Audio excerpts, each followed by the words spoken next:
ออกมาแล้ว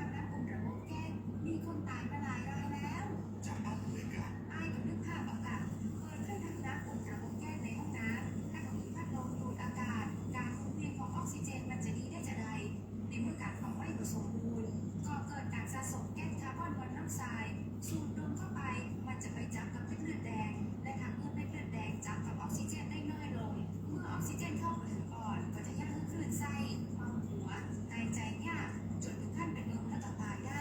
โดยเฉพาะคนที่มีโรคประจำตัวเช่นโรคหัวใจโรคเลือดจางหอบหืดถุงลมโป่งพองโรคความดันโลหิตสูงซึ่งจะมีโอกาสสูงกว่าคนอื่นไม่ก็มาถึงขนาดนั้นถ้าหากรู้วิธีคือถ้าอาบน้ำด้วยเครื่องทำน้ำของแก๊สพอดีอาบเกิน10 นาทีจะต้องเปิดพัดลมระบายอากาศคือเพื่ออากาศถ่ายเทได้ดีอันนี้ก็จะช่วยได้นะถ้าผู้พาให้รู้ข้อมูลเพิ่มเติมตรวจสอบยาได้ดีกรมสื่อสารความเสี่ยงและพัฒนาพฤติกรรมสุขภาพสำนักงานป้องกันควบคุมโรคติดเชียงใหม่053-140-77416หรือสายด่วน1422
พร้อมแล้วครับ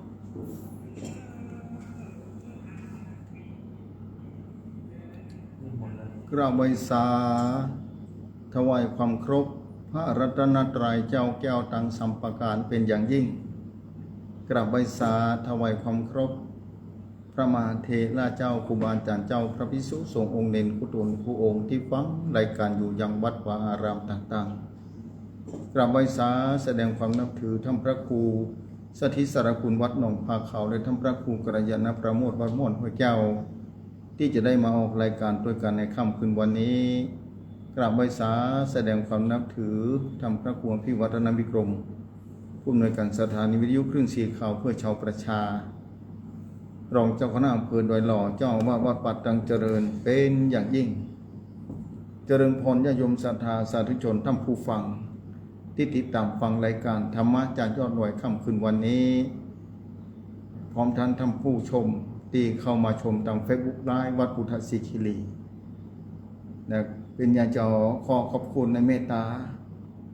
สถานีต่างๆเจ้าของสถานีทุกสถานีในค่ำคืนวันนี้ที่มีโอกาสนำรายการนี้ออกอากาศคือญาติโยมศรัทธาสาธุชนท่านผู้ฟัง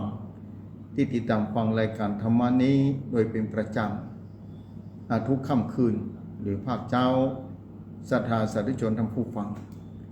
วันนี้แห่งวันหนึ่งแล้วรายการธรรมะจากยอดดอยดำเนินรายการโดยกระผมอัตมาภาพพระวรรณชัยชยานันโทวัดพุทธศรีคีรีตำบลบ้านแปะอำเภอจอมทองจังหวัดเชียงใหม่ได้นำรายการนี้มาพบปะศรัทธาสาธุชนท่านผู้ฟังเป็นประจำทุกวันอาทิตย์แต่เจ้าต้องขออภัยเป็นอย่างยิ่งไม่ได้มีโอกาสมาพบปะศรัทธาสาธุชนท่านผู้ฟังเนื่องโดยอินเทอร์เน็ตขัดข้องทำให้บ่สามารถจะออกรายการได้ฉะนั้นแล้ววันนี้ค่ำนี้มาปากันแถมแล้วศรัทธาสาธุชนท่านผู้ฟังด้วยกันเวลานั้นเปลี่ยนแปลงไปเว้ยชีวิตเป็นของน้อยทุกชาราและความตายลูกหลานอยู่เงียบๆสาธุชนท่านผู้ฟังอย่าได้ประมาทในชีวิตนี้ต้องฟังเฝ้าต้องพยายามนึกถึงความดีและพยายามทำความดีจนถึงที่สุดบ่มีอย่างแล้วในโลกนี้ที่จะดีกว่ากันกระทำความดีได้กายวาจาใจได้มาพบปะกันทำกันเวลาที่หมดไปถึงวันนี้มาปะกันแถมท่ามกลางกันเวลาสถานการณ์ต่างๆที่แปรปรวนเปลี่ยนแปลงไปอยู่ตลอดเวลาในขณะเดียวกันทุกชีวิตมีความหมายอย่างยิ่งที่จะต้องประคับประคองชีวิตของตัวเรานั้นคือดำเนินและดำรงอยู่ไปด้วยความปลอดภัยที่สุดเท่าที่จะเป็นไปได้สาธุชนท่านผู้ฟังพระพุทธศาสนานั้นที่เจริญรุ่งเรืองมาถึง 2,568 ปีมาได้ยั่งยืนยัดอยู่มาได้โดยสัจธรรมความเป็นจริงทั้งนั้นญาติโยมศรัทธาสาธุชนท่านผู้ฟังความจริงทั้งวันที่จะเกิดขึ้นในห้วงหัวใจของศรัทธาและศรัทธาจะรู้และเข้าใจความจริงได้ก็ต้องเป็นผู้ที่มีบุญมีวาสนามีบารมีบัจจัยธรรมดาความจริงของสรรพสิ่งที่มีการเปลี่ยนแปลงไปอยู่ตลอดเวลานั้นถ้าใครเข้าใจแล้วสาธุชนท่านผู้ฟังคนใดคนหนึ่งก็ตามสามารถจะดำรงความเป็นอยู่ในชีวิตประจำวันด้วยความเป็นสุขนำวันหน้าก็น้อยย่อมเกิดขึ้นเป็นแน่แท้เพราะว่าจะมีอุปสรรคต่างๆได้เกิดขึ้นขนาดไหนก็ตามศรัทธาสาธุชนทุกคนทุกท่านฉะนั้นแล้วญาติโยมศรัทธาพระพุทธศาสนานี้สอนให้รู้จักความจริงสอนให้รู้จักความบัดเที่ยงศรัทธาสาธุชนท่านผู้ฟังแต่น้อยนักที่ศรัทธาสาธุชนจะเข้าใจเรื่องนี้แม้กันเวลามันจะผ่านไปกี่ร้อยกี่พันปีก็ตามสัจธรรมความจริงที่องค์พระสัมมาสัมพุทธเจ้าตรัสรู้แล้วบอกแก่วนิยสัตว์ในโลกนี้คือได้หูได้เข้าใจตามนั้นสุดแท้แต่บุญวาสนาบุญญาบารมีของแต่ละคนแต่ละท่านจะมาเข้าใจส่วนนี้เพราะว่าในโลกนี้พระสงฆ์ก็ดีพุทธบริษัทส่วนไหนจะเสียหายขนาดใดก็ตามแต่ความจริงนี่บ่มีการเปลี่ยนแปลงเป็นอมตะของความจริงนั้นเป็นอมตะตลอดกาลพระเจ้าองค์ต่อไปก็จะมาค้นพบอมตะความเป็นจริงแบบนี้เหมือนกันองค์ใดก็ตามในโลกนี้ศาสนาพุทธศาสนาคือผู้รู้ผู้ตื่นผู้เบิกบานพุทธแปลว่าผู้รู้ผู้ตื่นผู้เบิกบานพระพุทธเจ้าองค์ใดก็ตามถ้ามันตรัสรู้ในโลกนี้ ก็จะตรัสรู้ความเป็นจริงของสรรพสิ่งทุกอย่างที่เกิดขึ้นในโลกนี้ แล้วบอกแก่วนิยสัตว์มวลมนุษย์ในโลกนี้ที่มีบุญญาวาสนาบารมีแก่กล้าแล้วสามารถจะรับรู้ตัวใดสามารถจะรับรู้ตัวใดศาสนาพุทธปัจจุบันเหมือนกันว่าสมัยใดก็ตามศาสนาพุทธจะล่วงเลยไปกี่ล้านกี่10 ล้านปีกี่โลกนี้จะแตกไปกี่ครั้งกอกตัวกันกี่ครั้งก็ตาม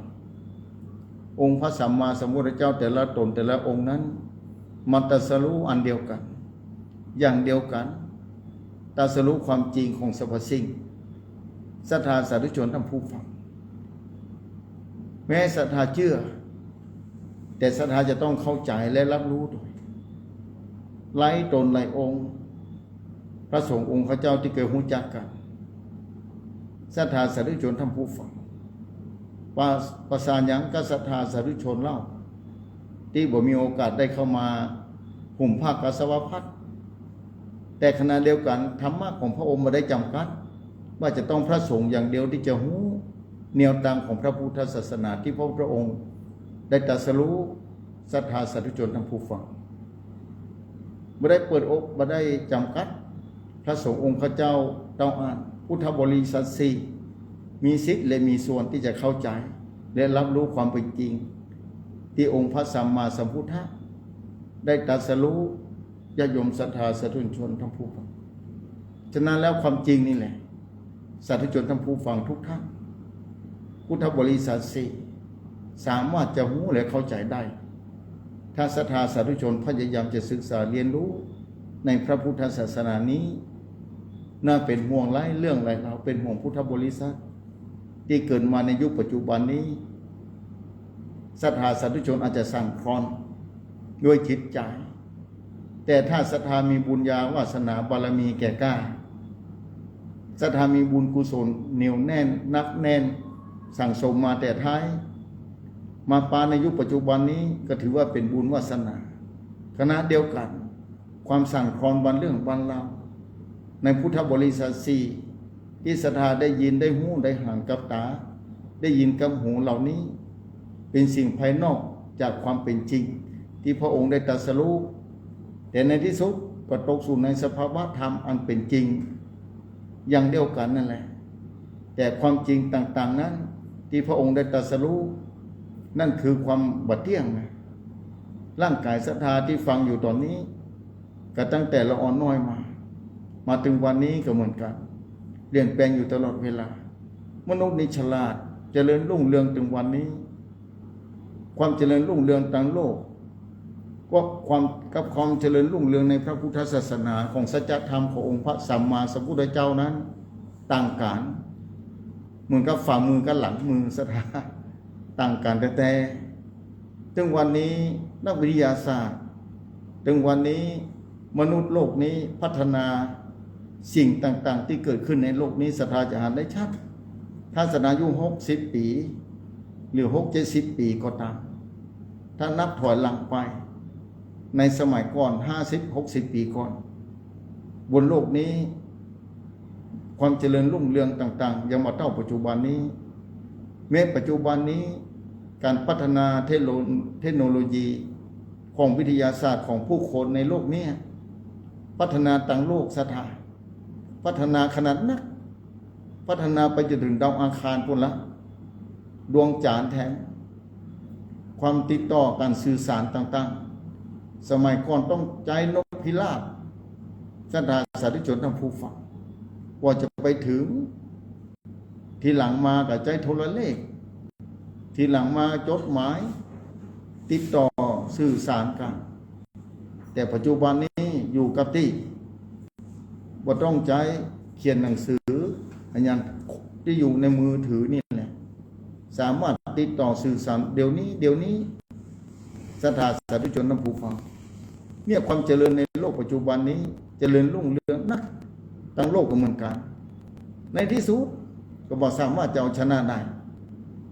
นั่นคือความเปลี่ยนแปลงของร่างกายเนี่ยเปลี่ยนแปลงตลอดเวลาศรัทธาสาธุชนทั้งผู้ฟัง ตั้งแต่เกิดมาจนถึง70-80 ปีสุขภาพร่างกายของมนุษย์นี้ก็ค่อยเสื่อมไปแต่น้อยแต่หน่อยหมอในโลกนี้บอกว่าต่างประเทศเฮานี่พยายามค้นคว้าหายาวิเศษหายาดีสมุนไพรต่างๆก็พยายามแล้วพยายามเล่าในที่สุดก็หยุดยั้งบ่ได้ความเปลี่ยนแปลงของร่างกายแล้วในโลกนี้คนบ่อยู่ถึง200 ปีสักคนนะบ่ถึง100 ปีถึงว่า100 ปีก็จะบ่มีแล้วบ่มีแล้วลองคิดซะได้มนุษย์พยายามจะเอาชนะจะได้ก็ตามเอาชนะบ่ได้อันนี้ความจริงที่องค์พระสัมมาสัมพุทธะได้ตรัสรู้ความจริงขึ้นมาในโลกนี้ว่าสิ่งเหล่านี้เป็นธรรมชาติสังขารของมนุษย์เนี่ยร่างกายของมนุษย์คนเฮานี้ธาตุทั้งสี่อย่างที่เคยเคยจ๋าอย่างเคยสนทนาเพื่อญาติโยมศรัทธาได้รู้ได้เข้าใจศรัทธาสาธุชนลองคิดฉะนั้นญาติโยมศรัทธาร่างกายนี้มีความเปลี่ยนแปลงตลอดเวลาพุทธองค์ตรัสรู้นี่พยายามไปศึกษาเรียนรู้จากลัทธิต่างๆหลายเรื่องหลายราวญาติโยมศรัทธาพยายามศึกษาตลอดเวลาแต่ก็บอกพ้นกับปิกมานั่งอยู่พื้นเก้าไม้สลีมาพิจารณาความเป็นจริงที่เกิดขึ้นศรัทธาลองคิดขนาดไหนเนี่ยองค์พระสัมมาสัมพุทธเจ้าได้ตรัสรู้ติดใต้ต้นไม้ญาติโยมศรัทธาบ่ได้ตรัสรู้ในเมืองหลวงที่ยิ่งใหญ่บ่ได้ตรัสรู้ด้วยความเจริญรุ่งเรืองทางเทคโนโลยีแต่ตรัสรู้ด้วยความเป็นจริงเกิดขึ้นมาภายในจิตใจญาติโยมศรัทธาสาธุชนทั้งผู้ฟังตรัสรู้ความจริงแท้ๆความจริงที่พระองค์ตรัสรู้เนี่ยถ้าศรัทธาเชื่อลองศึกษาค้นคว้าว่าต้องอย่างนั้นแค่ร่างกายเนี่ยมีความเปลี่ยนแปลงอยู่ตลอดเวลาพอเท่าชะแลแก่ชรามานี่อันอย่างพวกที่มาเยือนความสั่นคลอนความเปลี่ยนแปลงของร่างกายเริ่มมาแล้วบอกว่าตาหูเขี้ยวก็ดีฟันนี่แหละร่างกายส่วนไหนเริ่มอ่อนล้าลงแล้วบ่ไข้วัดบ่ไข้หวายญาติโยมศรัทธาสาธุชนทั้งผู้ฟังแล้วในโลกนี้พยายามค้นคว้าวิทยาศาสตร์ก็ตามมันสมองของมนุษย์ที่พัฒนาตามโลกพยายามพัฒนาติ๊กอย่างประยุกต์นะแต่พยายามจะพัฒนาคุณภาพร่างกายนี่พัฒนาจะได้ก็ตามใบหน้าไปสู่ความชราตึงวันความตายรออยู่เบื้องหน้าญาติโยมศรัทธาจะพัฒนาจะได้ก็ตามทุกคนก็หนีบ่พ้น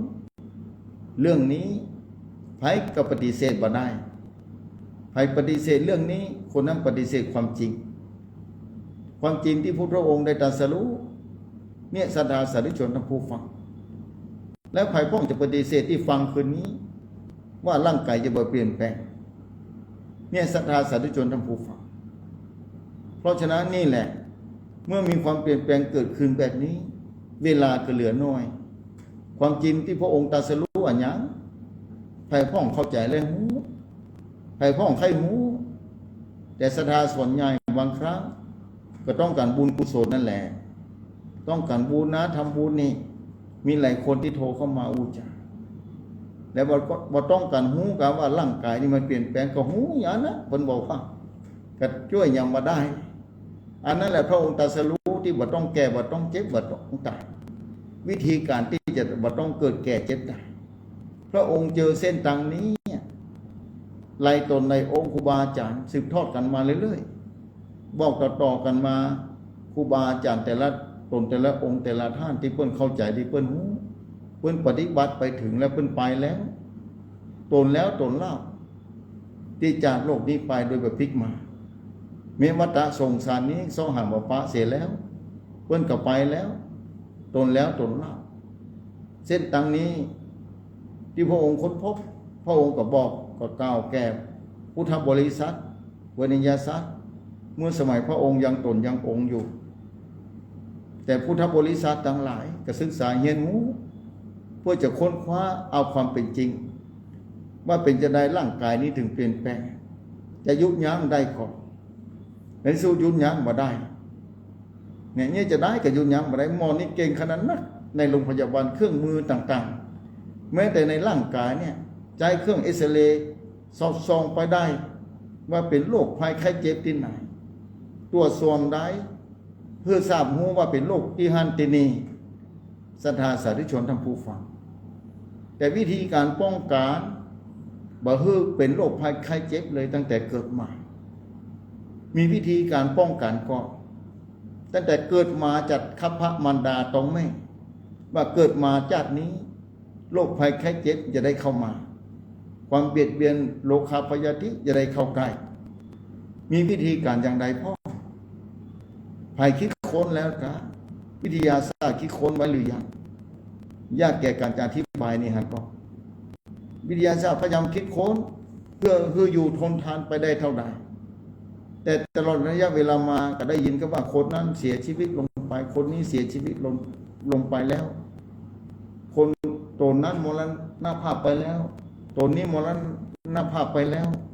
ศรัทธาสาธุชนท่านผู้ฟังว่ามีพายุข้ามฟ้าญาติโยมศรัทธาแม้หลวงปู่ครูบาเจ้าศรีวิจัยเพื่อสร้างบารมีโด่งดังไปทั่วลาอายุท่านเจ้าหลวงปู่ครูบาท่านเจ้าแค่60 ปีพื้นพอแล้วเนี่ยความดีของท่าน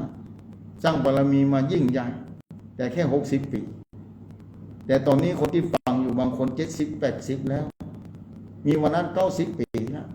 ท่านอาจารย์90 ปีบางคนก็ฟังอยู่ฟังพระสงฆ์ครูบาอาจารย์มาอู้มาจามาเต้ญาติโยมศรัทธานี่แหละจะเอาชนะอย่างไรแต่ในพุทธศาสนาบอกว่าเนี่ยถ้าต้องการว่าเวียนว่ายตายเกิดแล้วมีเส้นทางเดียวคือทางศีลภาวนาต้องพยายามเต้น้อยบอกว่าชาตินี้กินข้าวกรรมเดียวอยู่อิ่มก็บ่มีศรัทธาสาธุชน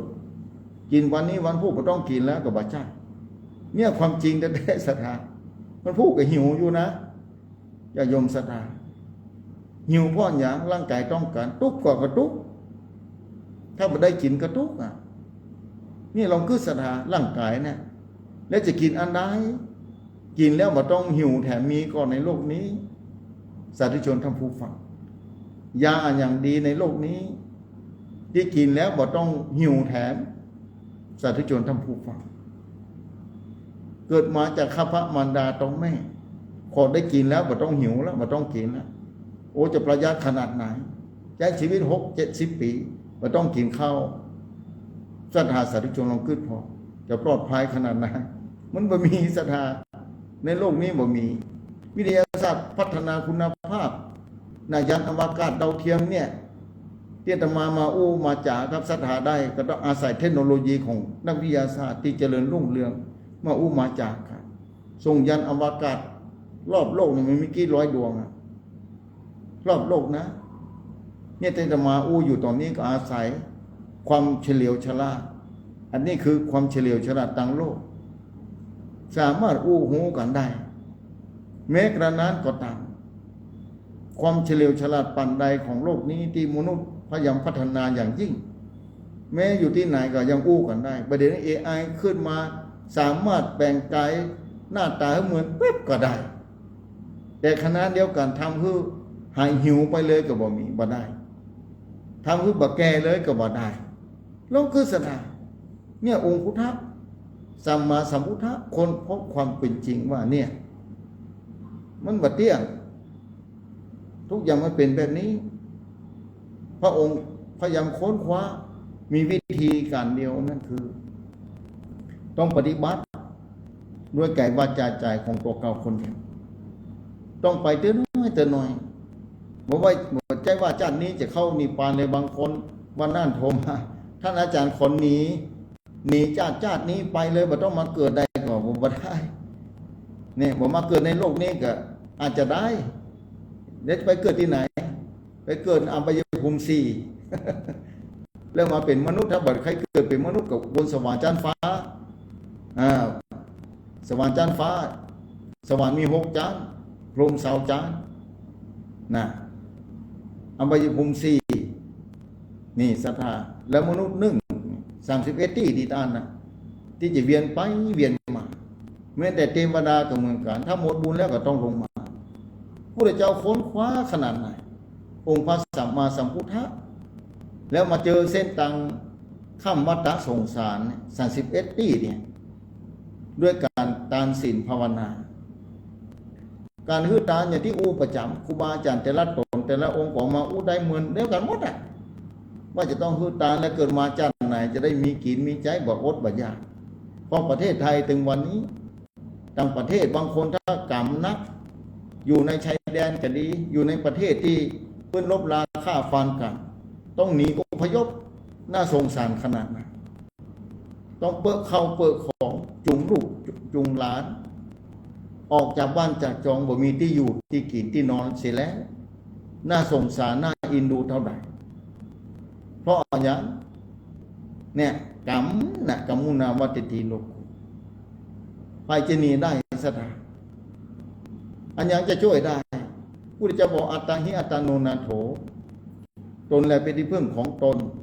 ตัวเก้าเราจะต้องพยายามทำความดีถึงที่สุดในทางศีลภาวนานี้ในพระพุทธศาสนานี้บอกแบบนี้เพราะว่าเกิดมาจะได้บาตรคัดตามศีลกับคือสุขภาพร่างกายอย่างน้อยที่สุดแบบก็ต้องเจ็บป่วยเมื่อยไข้นักพออยู่ได้ไปวันๆนึงกินยาก็หายเสียอย่างน้อยบ่ต้องไปผ่าตัดบ่ต้องไปเข้าโรงพยาบาลเท่าใดนะปวดหัวก็เอาซอยุบซอยามากินก็หายอยู่ไปได้วันๆก็ยังดีแต่บางคนบ่อย่างอ่านบางคนต้องเป็นผู้ป่วยติดเตียงเพราะกรรมเก่าแต่ก็ต้องยอมรับนี่บ่พ้นสักคนใครจะดีใครจะใหญ่ใครจะมีหน้ามีตาใครจะมียศถาบรรดาศักดิ์ใหญ่ล้นฟ้าเท่าใดก็ตามทุกคนก็นิ่มบ่พ้นอำนาจตั้งโลกนะเป็นผู้บัญชาการทหารสูงสุดก็ตามเป็นกษัตริย์ที่สามารถจะสั่งประหารภัยก็ได้แต่บ่สามารถจะห้ามกรรมได้ที่จะมาประหารตัวเก่าด้วยความแก่ชราและความตายเข้ามาเบียดเบียนตัวเก่าตลอดเวลาจะใหญ่ขนาดใดก็ตามศรัทธาสาธุชนทั้งผู้ฟังเลยทุกคนก็นิ่มบ่พ้นแต่เมื่อเรายอมรับความจริงหูแบบนี้ภัยยอมรับแบบนี้น่าอนุโมทนาภัยยอมรับแบบนี้น่านับถือภัยยอมรับแบบนี้ย่อมเข้าใจว่าความจริงแบบนี้เกิดขึ้นกับตัวเก่าเป็นแน่แท้เมื่อความจริงเกิดขึ้นแบบนี้และยอมรับแล้วทุกคนถ้ามีบุญวาสนาก็พยายามจะหาวิธีการแล้วว่าจะหนีอย่างไรหนีจากความแก่ความตายจะหนีอย่างไรท่านอาจารย์วันนั้นโยมโทรมากับวิธีพระพุทธเจ้าประเดิมบอกแล้วเนาะบอกว่าทานศีลภาวนาการเกิดมาครั้งแล้วครั้งเล่าก็ทุกข์คุดจากไปจะรวยก็ยังทุกข์อยู่ดีบางคนปรารถนาต้องการเป็นสกุลเศรษฐีรวยนั่นบัทุกข์แล้วท่านอาจารย์หูได้ยันใดว่าบัทุกข์หูได้ยังว่าเศรษฐีมันบัทุกข์อ่ะลองพอสภาพถึงวันนี้ที่ศรัทธาหูจานหลายคนหลายท่านบางคนอาจจะหูเปื้อนฟุ้งพ่องสกุลเศรษฐีที่เด่งดังโด่งดังอยู่ถึงวันนี้ในโลกนี้ไผ่หูจาพ่องอ่ะแล้วเพื่อนทุกข์วะไผ่ทุกข์ว่าไผ่หูจาพ่องแล้วไผ่พ่องที่หูจาแล้วคนนั้นเพื่อนทุกข์ศรัทธาสาธุชนทั้งผู้ฟังนอกจากจะรวยจะจนอยู่ที่เราเข้าใจความเป็นจริงศรัทธาสาธุชนทั้งผู้ฟังถ้าเข้าใจความเป็นจริงของสรรพสิ่งจะรวยจะจนมีกินบ่มีกินสามารถวางใจเป็นกลางได้อันนี้มหัศจรรย์แท้ๆคุณว่ามหัศจรรย์ของจิตอัศจรรย์จิตเนี่ยอยู่ได้อย่างไรในบางคนอยู่ได้เพราะกรรมนะกรรมตกแต่งคือคนอยู่ได้แต่มาไปอินเดียหลายปีก่อนพูดแหละไปกับมหาปานพูดอยุธยานะไปไล่ตนด้วยกันนะจะไปฝั่งที่จะไปเข้าใกล้แม่น้ำนิรัญชลาเนี่ยพุทธคยาเนี่ยพอไปตะวันออกพูดเนี่ยแม่น้ำนิรัญชลาไประหว่างตังอินเดียนี่รถโยนนี่นึกว่าจะโจรกับบ่โจรนะติดแกอย่างเดียวนะติดแกต้องดีนะแล้วปะใส่คนเท่าคนหนึ่งแม่หญิงน่ะสัตว์อยู่ในกองขยะน่ะอาตมาส่งตนที่ไปตัวเตี้ยวไปพอเมืองบ้านเมืองเพื่อนหายใจปอบออกสัตว์หายใจปอบออกมันเหม็นขนาดไหน แล้วเพิ่นอยู่ได้อย่างไรไปคุ้ยขยะศรัทธาเอ๋ย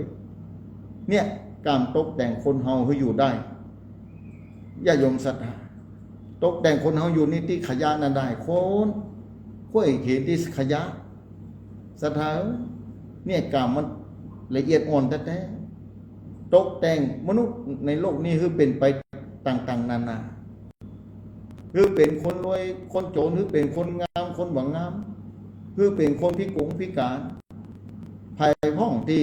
เกิดมาโลกนี้อยู่40-50 ปี60 ปีเคยห่างคนในโลกนี้เหมือนกันหมดเลยครับใครถามญาติโยมศรัทธาต้องพิจารณาพอว่าในโลกนี้คนที่เกิดมาเหมือนเดียวกันหมดเลยครับถ้าถามว่าเป็นจะได้เหมือนกันพ่ออย่างศรัทธาจะตอบอย่างไร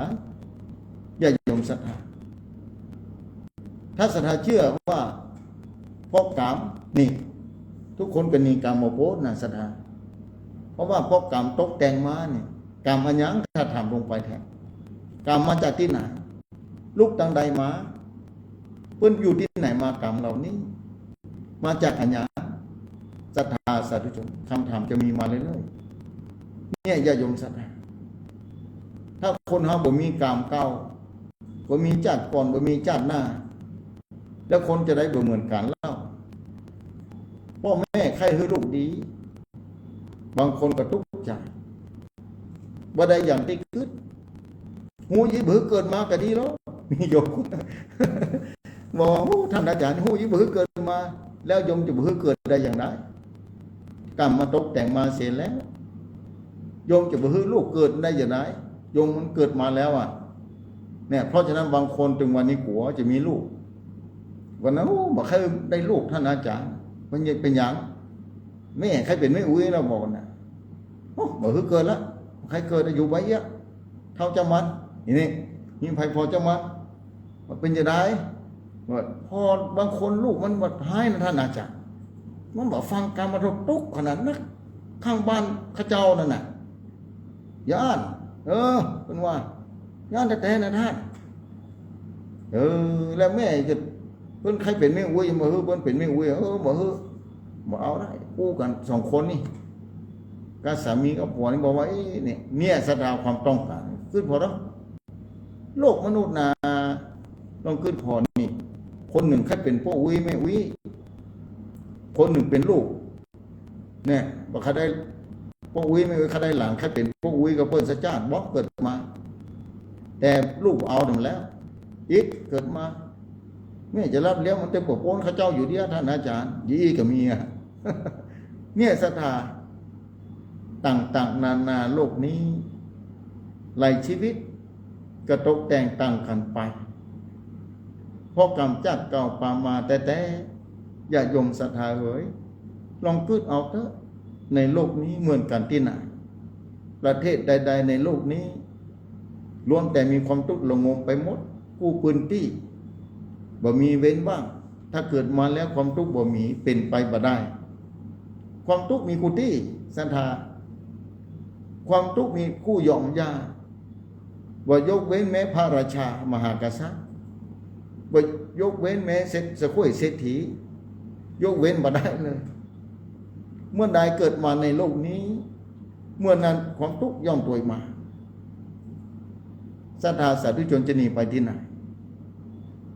การเกิดมาในโลกนี้จ้านแล้วจ้านเล่าครั้งแล้วครั้งเล่าความทุกข์ย่อมมีมาเป็นแน่แท้บ่นักก็น้อยในที่สุดเกิดมาจากคัพพะมารดา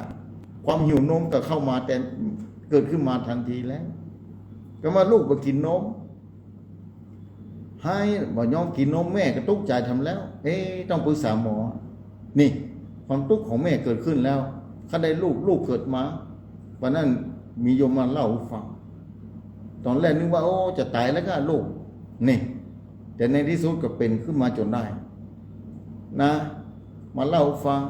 หูคือมันตายเลยก่อน มาแล้วใหญ่ขึ้นมาเปิ้งใจทำแล้วอ่ะ เปิ้งใจลูกที่ใหญ่ขึ้นมาแล้วเขาก่อนมากินนมก็ดีแล้วเนี่ยพยายามอุตส่าห์คือหมอซ้อยกซ้อยาคือกินนมดูแลเลี้ยงดูมาเป็นท่านอาจารย์เนี่ยศรัทธาสาธุชนทั้งผู้ฟัง ลองคิดนะ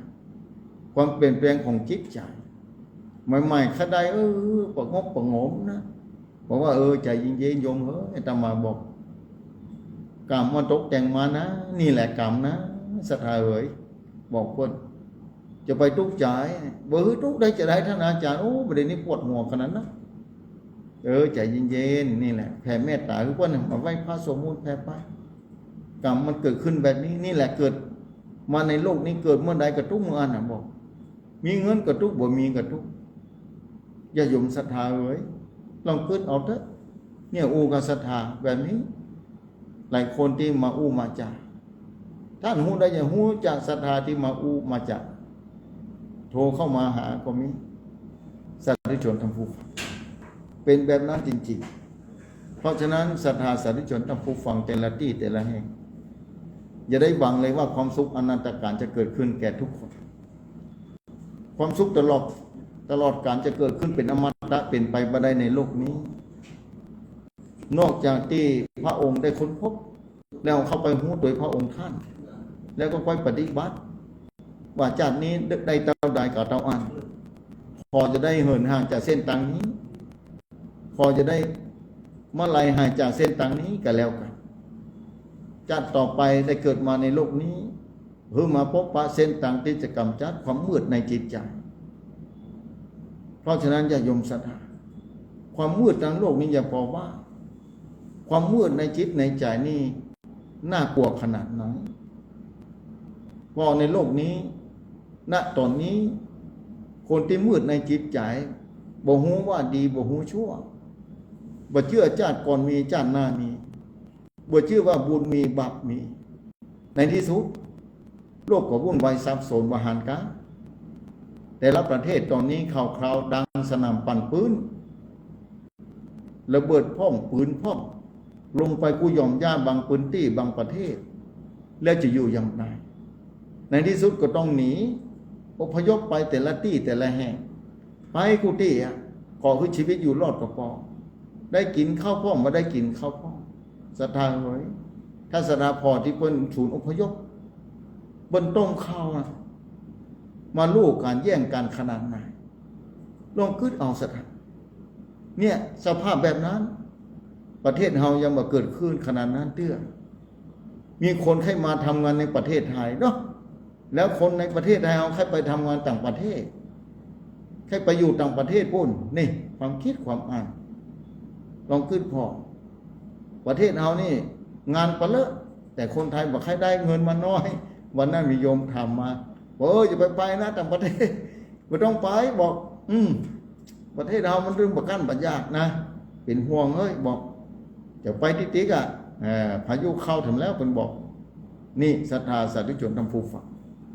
แล้วต่างประเทศใครมาทำงานประเทศไทยอย่างประเทศเราเป็นต้นวันนั้นดีใจประเทศไทยในบริษัทต่างๆรอรับคนงานจากประเทศเราพ้องนี่มีปัญหากับประเทศนั้นแล้วประเทศเราเข้ามาแทนนี่มาพอเขาประเทศเฮานี่เปิ้นใครมาอยู่มานี่มาเนี่ยการมาทำงานมาการโน่นนี่ไม่ใช่ประเทศเฮาจะไปทำงานต่างประเทศอย่างเดียวหรอกศรัทธาสาธุชนลองคิดเอาเนี่ยประเทศไทยนะแล้วมานึกถึงองค์พระมหากษัตริย์เจ้านะองค์พระราชาแผ่นดินสยามนะนั่นคือพระบาทสมเด็จพระเจ้าอยู่หัวรัชกาลที่9พระองค์มีพระอัจฉริยะมีความคิดความอ่านอย่างประเสริฐเลิศล้ำเป็นห่วงพระสงฆ์นิกรชาวไทยบอกตลอดเวลาว่าคือมีความพอใจในสิ่งที่มีอยู่ปึ้งใจในสิ่งที่ตัวเขามีนั่นคือเศรษฐกิจพอเพียงถ้าไผ่พอเพียงนี่สบาย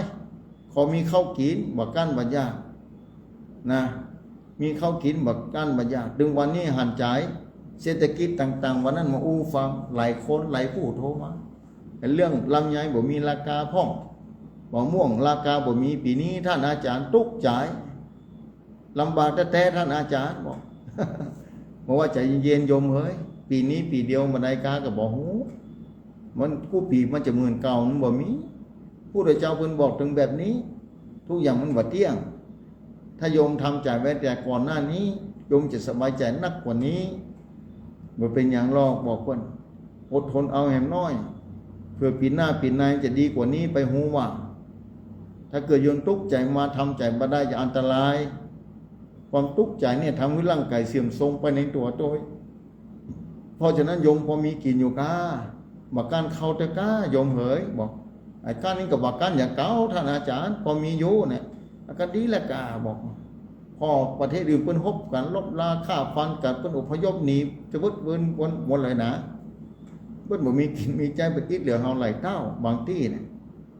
เปิ้นยังต้องทนอยู่อย่างนั้นนะแต่เฮามาถึงขนาดนั้นเฮายังจะพอรับสบายจะไปขึ้นนะถ้าขึ้นนักแล้วจะทุกข์ใจบ่พอไก่มันจะทุกข์โดยจะกินข้าวบาลาเมื่อทุกข์ใจแล้วกินข้าวบาลามันยังจะเกิดขึ้นร่างกายก็จะเสื่อมโทรมโรคภัยไข้เจ็บจะเข้ามาเบียดเบียนแถมแล้วแทนที่จะอยู่ดีกินลามอยู่ดีกินลามอยู่ม่วนกินหวานอยู่สุขสบายแต่ว่ามีนี่นะครับท่านอาจารย์ มีนี่นะครับมีนี่นะนี่นะใจเย็นๆก่อนบอกว่าก็กว้ใจไปส่งคืนเพิ่นไปถ้ามีถ้าบ่มีจังมันเถอะแต่ก็กว้เซาะก็กว้หากว้ใจเย็นๆเดี๋ยวจะไปให้มันเพิ่มขึ้นแถมบอกว่าใจเย็นๆมาตายลาไปกับจันหน้าจันนายก็ว่าขาดแต่ถ้าบัดตายเด้อก็ส่งเพิ่นไปวันละบาท2 บาทวันละ10 20พ่องวันละ100 200บ่ส่งบ่อ่านเพิ่นบ่เอาเด้อ100เดียวเท่านั้นอาจารย์ไผว่าซะเตี้ยก็ห้องใส่ออมสินไว้หั่นกะวันละ100เดือนละ3 ปันนะเนาะส่งเดือนละ3 ปันเพิ่นก็น่าจื้นน่ะใบปัน3 ใบยื่นไปเฮืออาทิก่อนเด้ออีอ่ะเดี๋ยวไปมาเอาทีหลังเดือนหน้าฮือแหมเนี่ยถ้าบัดตายก็ถึงจะโอนอยู่ก้าบอกเพิ่นอู้ฮู้จ๋าฟังนะวันนั้นมาอู้ฟังถ้าจะอ่านก็บ่ฮู้น่ากะก็ค่อยเก็บไปมันเตื้อกินพ่องออมไว้พ่องส่งไปพ่องบ่ใช่ว่าบ่ฮื้อเลยอันนั้นน่ะแต่จะไปฮื้อมันเพิ่มขึ้นไปแถมเนี่ยประเด็นนี้ประเทศไทยเพิ่นจ้างกันวันละ300 400ก็มีนะต่างประเทศเพิ่นใครมาแย่งกันประเทศไทยบ่เนาะประเทศไทยเฮานี่กะจะไปต่างประเทศมันบ่พอเนี่ยเศรษฐกิจพอเพียง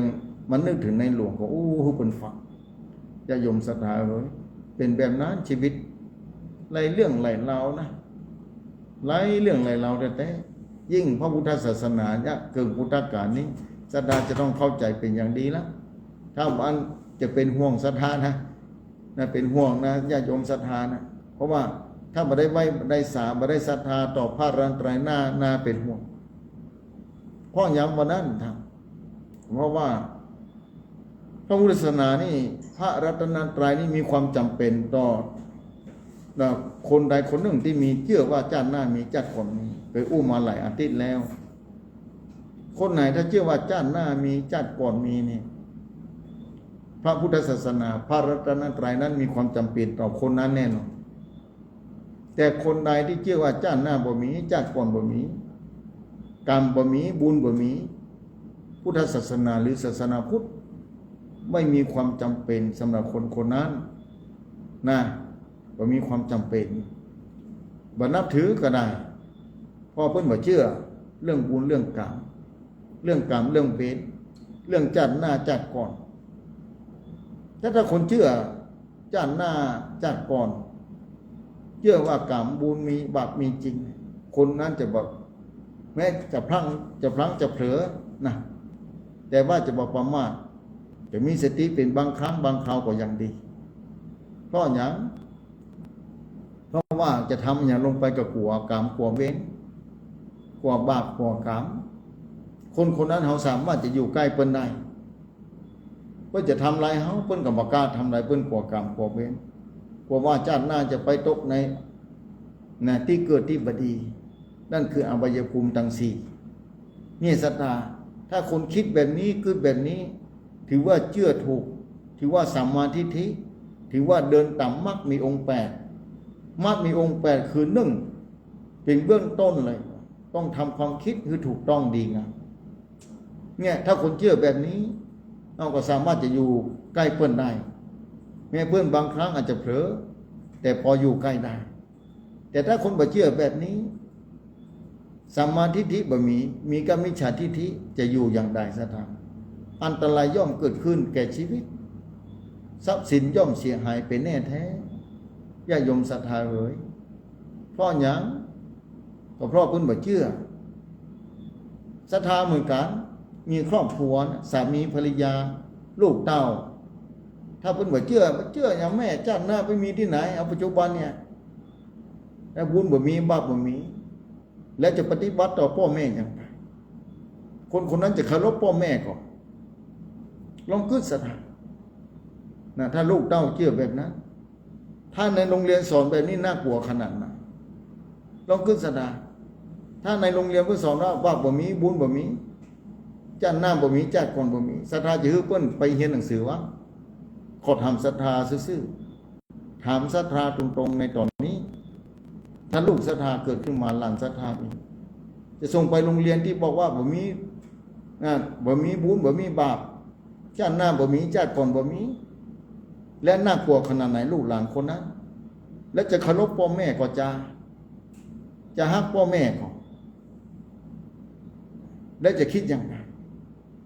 อันตรายอย่างจะเกิดขึ้นในโลกนี้ศรัทธาสาธุชนทั้งผู้ฟังลองคิดเนาะถ้าเพิ่นเกิดแบบนี้ถ้าสอนแบบนี้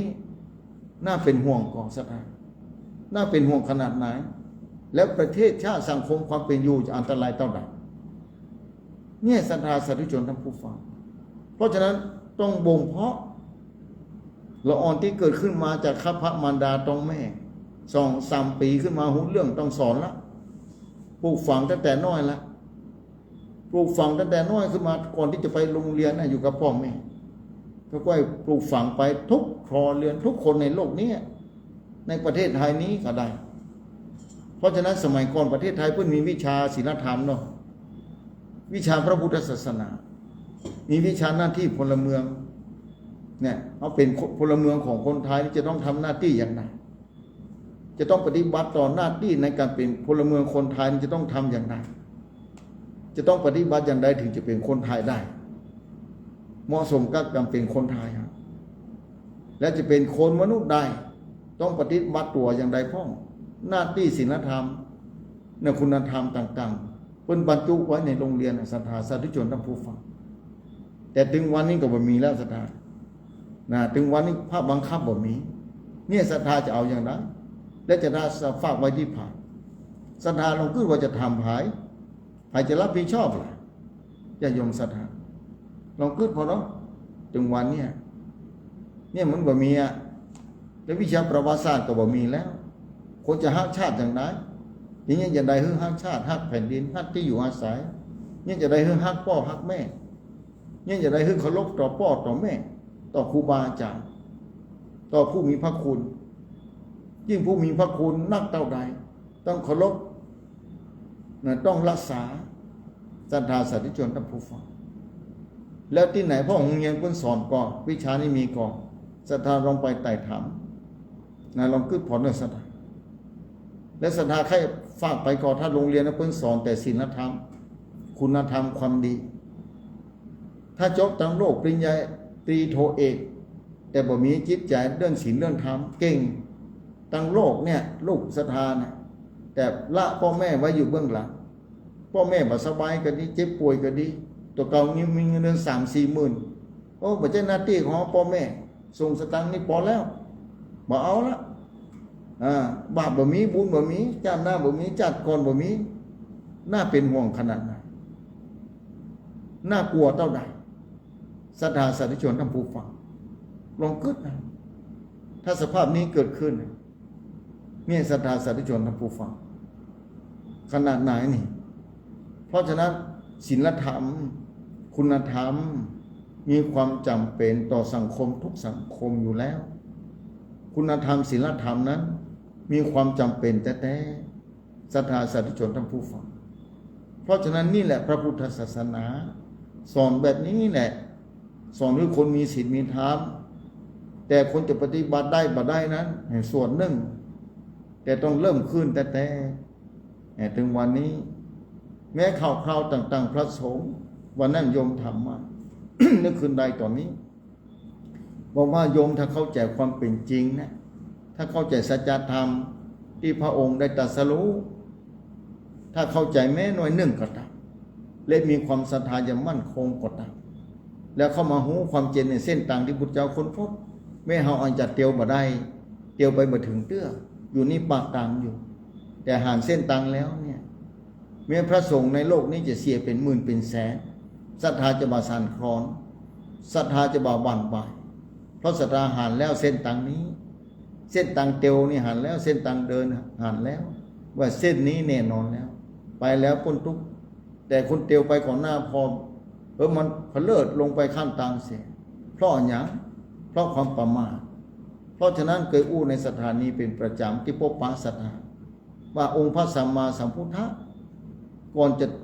เข้าสู่มหาปรินิพพานนี้บอกแก่พระอานนท์บอกแก่กุตนโกองค์นะที่อยู่ใกล้พระองค์ในตอนนั้นที่เมืองกุสินาราในป่าในดงแท้ๆพระองค์เกิดในป่าตรัสรู้ในป่าแล้วปรินิพพานนี่กันในป่าลองเกิดศรัทธาสาธุชนทั้งผู้ฟังในป่าทั้งนั้นเนี่ยพระองค์กับปรินิพพานแต่กรรมอู้สุดท้ายเพิ่นบอกว่าอัปปมาเทนะสัมปาเทธาตู้เจ้าต่างหลายถ้ากำมือเฮานะตู้เจ้าตู้ต่างหลายเอ๋ยตู้เจ้าต่างหลายภิกษุต่างหลายเธอต่างหลายเจ้าเขาต่างหลายเนี่ยจงยังความบ่ประมาทให้ถึงพร้อมความไม่ประมาทให้ถึงพร้อมเมื่อความบ่ประมาทเกิดขึ้นเนี่ยคือการมีสติ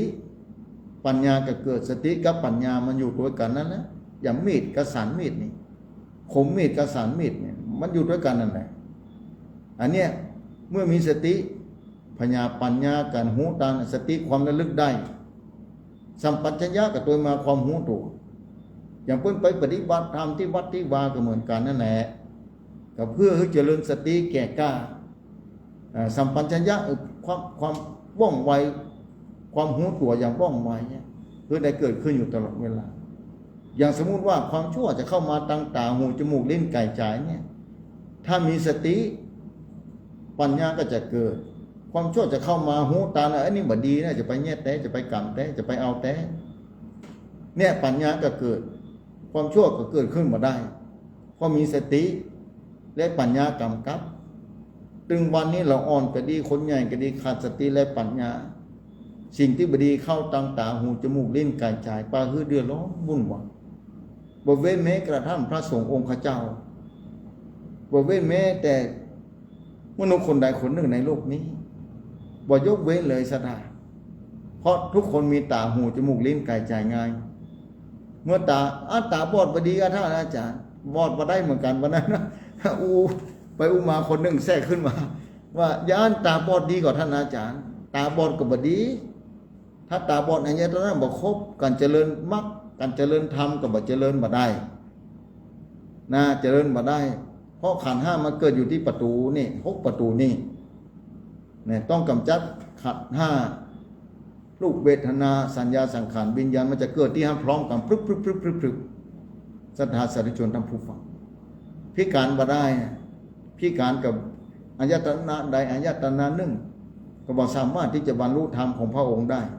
ที่พระพุทธเจ้าค้นพบได้ตรัสรู้เนี่ยศรัทธาสาธุชนทั้งผู้ฟังเพราะฉะนั้นญาติโยมศรัทธาต้องพยายามแต่เส้นต่างนี่มีจริงๆมาได้ผูกขาดที่ตุเจ้านะบ่ใจผูกขาดที่พระสงฆ์พอหาพระสงฆ์ทำบ่ถูกบ่ดีเหมือนกันเพราะว่าเขาบ่นับถือศาสนาพุทธแล้วบ่เอาแล้วท่านอาจารย์บ่นำมาฟังคือดีๆโยมบ่ใจผูกขาดที่อาตมานะบ่ได้ผูกขาดตุเจ้าตนใดตนหนึ่งธรรมะพระพุทธเจ้าบ่ได้โยกคือตนใดตนหนึ่งเป็นใหญ่แม้สมัยก่อนพระเทวทัตขอเป็นใหญ่พระพุทธเจ้าบ่ใจฮื้อหรอกเนี่ยทุกคนมีสิทธิ์มีโอกาสบ่ใจหยุดที่ตุเจ้าตนใดตนหนึ่งบ่ใช่แม้แต่โยมเนี่ยแหละก็มีโอกาสบางคนมีโอกาสยิ่งกว่าตุเจ้าพระสงฆ์องค์ข้าเจ้าแท้ถ้าบุญวาสนาบารมีจัดก่อนไผพอมาใจหันไผมาใจหูว่าสร้างมาเท่าไหร่เนี่ยสมัยพุทธกาลกระเมือนการเนี่ยบ้านโตนนี่ตาสรุญาแต่เน้อนี่พญาปึกเป็นว่านะพญาปึกเนี่ยบ้านโตนนี่ก็กำเดียวนะไปแล้วอย่างพระพาหิยะเป็นต้นตรัสรู้เร็วพลันพระพุทธเจ้าจะออกกรุงเข้าก่อนนะจะไปฟังเถอะนะพหิยะเหนือบอกผมประเด็นนี้บอกประเด็นนี้แหละ จะออกกุมข้าวก่อนนะพระเจ้าบอกถึง3 เตื้อขอพระเจ้า3 เตื้อพระพายาบอกบอกประเดี๋ยวนี้ถ้าพระเจ้าไปแล้วบอกมาถึงถ้าผมตายก่อนเนี่ยจะได้นี่ต้องพระเจ้าแบบนี้แล้วพระเจ้าบอกว่าเอาพายาสักแต่ว่าหูเนอะนี่กังตานมาได้นะถ้าอันอย่างที่เข้าที่ตาที่หูจมูกลิ้นกายใจสักแต่ว่ารู้เนี่ยจะไปเอากรรมไว้จะไปถือไว้สักแต่ว่ารู้แต่นะพระเจ้าบอกพระเจ้าก็ออกคุมเขาเพิ่นก็สำเร็จทำทันทีเลยเนี่ยแต่ละตนแต่ละองค์นี้สั่งสมมาเต้าเคยสั่งสมมาแล้วจากพบก่อนหลายภพหลายชาติเนี่ยพระองค์เพิ่นบอกกับอันนะที่สักแต่ว่ารู้นี่หูที่ไหนสักแต่ว่ารู้หูที่ตานี่หูที่หูที่หูดังนี่เหม็นกะหอมกะนี่หูที่หูนี่หูที่ลิ้นนี่มันเผ็ดกะมันเค็มกะมันหวานกะมันเปรี้ยวมันส้มนี่หูที่ลิ้นนี่แล้วหูนั่นนะสัตว์แต่ว่าหูแล้วไม่ต้องไปปรุงแต่งมันนะมันลุกที่ไหนมาความหวานมันลุกที่ไหนมาความส้มนี่จะไปปรุงแต่งส้มนี่มันลุกที่ไหนมาอันนี้มันตุกกันแล้วเพราะฉะนั้นหูแล้วก็สวะไว้ที่หันน่ะนี่เนี่ยพระพาหิยะเพิ่นสัตว์แต่ว่าหูเนี่ยพาหิยะแต่ถาคตจะออกไปกุมข้าวก่อนจะไปบิณฑบาตก่อนจะไปโปรดสัตว์บริยสัตว์ก่อนนี่ญาโยมศรัทธาถ้าอ่านก็หูแล้วเนี่ยบุญเก่าของเพื่อนสั่งสมมาดีศรัทธาเพราะฉะนั้นศรัทธาสาธุชนทั้งหลายอย่าชะล่าใจอย่าประมาทเด็ดขาดชีวิตบัดแน่นอนสักคนนะเวลานี่เหลือน้อยลงถึงวันร่างกายก็เสื่อมไปถึงวันแต่ก่อนที่จะเสื่อมไปหมดไปถ้าตั้งสีสลายไปนี้จะเอาอย่างไรดีเก็บบุญเก็บกุศลไว้การสิ่งภาวนาจะไปละอยู่ที่บ้านวัดที่ผมมีโอกาสไปวัดจะภาวนาได้ว่าท่านอาจารย์มันได้กุฏิอยู่ที่บ้านนั่นแหละนอนคืนนี้แหละสถานที่ฟังอยู่นี่นอนพอลมหายใจให้ม้อยรับไปเลยเนอะคืนนี้นะศรัทธาสาธุชนทั้งผู้ฟังนอนนั่นนะบ่ต้องไปกึดถ้ากึดแล้วอันนั้นมันปุ๊บเพราะฉะนั้นพอที่ลมหายใจหารลมหายใจแล้วก็ปล่อยพอมันไปเพราะลมหายใจนี่ช่วยเฮาตั้งแต่เกิดมาในท้องแม่มาเนี่ยถ้าลมบ่มีโอกาสได้มาอยู่จุดถึงวันนี้อยู่ได้จุดถึงวันนี้ก็เพราะลมมันมีนั่นคือลมหายใจญาโยมศรัทธาสาธุชนทั้งผู้ฟังค่ำคืนวันนี้เวลาก็จะได้หมดลงไปแล้วกับศรัทธาไปเรื่อยๆแบบนี้เพราะความศรัทธาแบบนี้แหละแต่ละวันด้วยความเป็นห่วงเป็นใยเป็นอย่างยิ่งต่อพุทธบริษัทต่อศรัทธาสาธุชนทุกท่านทุกคนเพราะฉะนั้นญาโยมศรัทธามาปากันวันนี้ประกาศข่าวสารงานบุญชั้นน้อยหลวงพ่อท่านพระครูอินทยานะรังสีที่ปรึกษาเจ้าคณะจังหวัดเชียงใหม่วัดพุทธนิมิตรหลวงพ่อครูบามาประเจตจะร้องทำบุญอายุวัฒนมงคล86 ปีวันที่4นะศรัทธาวันที่3นี่ทัศินาทานวันที่4นี่เนี่ยที่อำเภอจ่องตองนี่นะอดีตเจ้าคณะอำเภอจ่องตองนี่เดี๋ยวนี้เป็นเจ้าคณะที่ปรึกษาเจ้าคณะจังหวัดนะเจริญพรเรียนเจนไปร่วมบุญกับท่านใครแค่ร่วมบุญอย่างใดก็ไปน่าจะเป็นเจ้าภาพลงท่านจะเป็นเจ้าภาพน่าจะไม่ไปไต่ไปถามกันเนาะบอกบุญซะหน่อยหลายที่อยู่มาได้เอาหนังสือมาได้มีดีกามาที่เพิ่งบอกต้องขออภัยตัวจำได้ต้องใดว่าไปตามอ่านหนังสตาเนาะในโอกาสนี้จะกลับใบสาอาราธนาธรรมพระครูสถิตสารคุณวัดหนองผาขาวนะเดี๋ยวธรรมพระครูกัลยาณปราโมทย์ก็จะเข้ามาเจ้าคณะที่ปรึกษาเจ้าคณะตำบลตนหนึ่งแล้วก็อยู่ทางซ้ายมือนี่ก็เจ้าคณะตำบลตนหนึ่งนะธรรมาก็อยู่ห้องกลางนี่แหละการไปนะธรรมาถ้าต่างเมื่อใดกับปรึกษาสองข้างนี่แหละเนี่ยความรู้ความอ่านต่างๆว่ามันนักเท่าไหร่ที่ปรึกษาธรรมาก็อยู่ที่นี่เนี่ยเจ้าคณะตำบลโดยหลอกอยู่ที่นี่ก็ชื่นใจนี่เราผิดถูกจะได้ไว้สาท่านเจ้าเพื่อนมาจาเวลาหมดลงไปคนดีกราบไว้สาราธนาท่านเจ้าทั้งสองได้เข้าสู่จาภาษาธรรมต่อไปในโอกาสนี้กราบไว้สาราธนาธรรมพระครูสถิตสารคุณวัดหนองผาขาวได้ได้จ่าได้พบปะญาติโยมศรัทธาสาธุชนในโอกาสนี้กราบไว้สาครับผมท่านเจ้าขอนอบน้อมแด่พระรัตนตรัยอันมีพระพุทธเจ้าพระธรรมเจ้าพระสังฆเจ้าไว้เหนือกระหม่อมจอมเกล้า ขอถวายความเคารพแสดงความนับถือมายังครูบาอาจารย์พระสงฆ์องค์สังฆเจ้าที่ฟังรายการนี้อยู่ที่วัดที่วาผู้รูปทุกตนทุกองค์ด้วยความเคารพในนับถือเป็นอย่างสูงยิ่งครับผมขอแสดงความนับถือมายังท่านพระอาจารย์วรรณชัยชยานันโทพร้อมด้วยทัพครูกัลยาณประโมทที่อยู่ห้องสงฆ์ร่วมกันณขณะนี้ด้วยความนับถือครับผม สาธุ ขอเจริญพรมายังบรรดาศรัทธาท่านสาธุชนพ่อแม่เฒ่าแก่ปู่อุ้ยแม่ม่อนพี่ป้าน้าอาลูกเต้าหลานจุกุจุกคนจู้อย่าน้อยใจยิงที่ฟังรายการนี้อยู่ที่บ้านที่จองทุกที่ทุกต่างรายการที่จบไปก็คือรายการธรรมะจากยอดดอยจัดโดยท่านพระอาจารย์วรรณชัยชยานันโทวัดพุทธศรีคีรีอำเภอจำตองจังหวัดเชียงใหม่และตอนนี้ไปประมาณ3 ทุ่มถึง4 ทุ่มเป็นรายการธรรมะพูดจาภาษาธรรมโดยกล่าวกับผมอัตมาภาพพระครูสถิตสารคุณวัดหนองผาขาวตำบลน้ำดิบอำเภอป่าสังจังหวัดลำพูนพร้อมกับด้วยท่านพระอาจารย์วรรณชัยชยานันโทหันรอบหนึ่งและพระครูกัลยาณประโมทวัดม่อนห้วยแก้วทั้ง3 รูป3 ตน3 องค์เป็นประจำทุกค่ำคืนวันติดก็ได้มาปะพบกับมวลบรรดาศรัทธาท่านสาธุชนพ่อแม่เฒ่าแก่ปู่อุ้ยแม่ม่อนพี่ป้าน้าอาลูกหลานต่างเต้าทุกผู้ทุกคน ซึ่งรายการธรรมะจากยอดดอยนั้นท่านอาจารย์วรรณชัยก็อู้ไปหลากหลายเรื่องปกิณกธรรมความเป็นไปในสังคมในยุคปัจจุบันตลอดจนถึงสาระประโยชน์อันเป็นธรรมะแก่นสารที่ได้อู้เอ่ยไปเข้าใจว่าคณะสัทธาท่านผู้ฟังทั้งหลายที่ฟังแล้วก็ขอไม่ได้เก็บไปพิจารณาใคร่ครวญตรึกตรองและนำเอาไปเป็นข้อวัดปฏิบัติซึ่งจะเป็นสิ่งที่เป็นคุณเป็นประโยชน์กับตนโตของเฮาท่านทั้งหลายสืบไปซึ่งการที่เฮาทุกท่านได้ใช้ชีวิตอยู่มาถึงมื้อถึงวันนี้ได้ชีวิตมานี่ก็ถือว่าเป็นบุญเป็นกุศล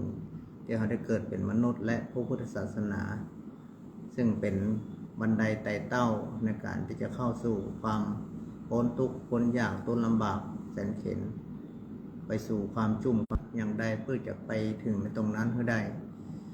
ขอเฮาไต่เต้าไปเป็นขั้นเป็นตอนไปก่อนตอนนี้เฮาก็เริ่มจากการฮือตานรักษาศีลเจริญเมตตาภาวนาซึ่งเป็นข้อวัดปฏิบัติเบื้องต้นในการที่จะ